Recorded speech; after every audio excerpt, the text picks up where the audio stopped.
একদম বিয়েবাড়ি স্টাইলের বানাচ্ছি কাতলা মাছের রেজালা। প্রথমে মাছের নুন মাখিয়ে কিছুক্ষণ রেখে একটা পেস্ট বানাবো, যার জন্য নিয়েছি কাজু বাদাম, নিয়েছি চারমগজ আর পোস্ত।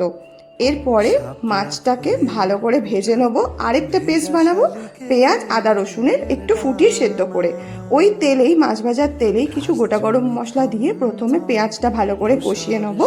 এরপরে দেবো নুন, গোলমরিচের গুঁড়ো, তারপরে দেব কাজু বাদামের পেস্টটা। এরপর এটাকেও ভালো করে পেঁয়াজের সাথে একসাথে কষিয়ে নেওয়ার পরে দুরকম মশলা দেবো, ধনে গুঁড়ো আর জিরে গুঁড়ো। তারপর আরেকবার সব কিছু একসাথে মিশিয়ে সামান্য কিছুটা টক দই দিয়ে দেবো।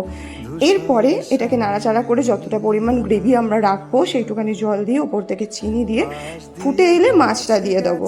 এরপর লাস্ট অ্যাড করবো জায়ফলের গুঁড়ো, একটুখানি গোলাপ কেওড়া জল আর দেব গরম মশলা। ব্যাস রেডি আমাদের কাতলা মাছের রেজালা রেসিপি।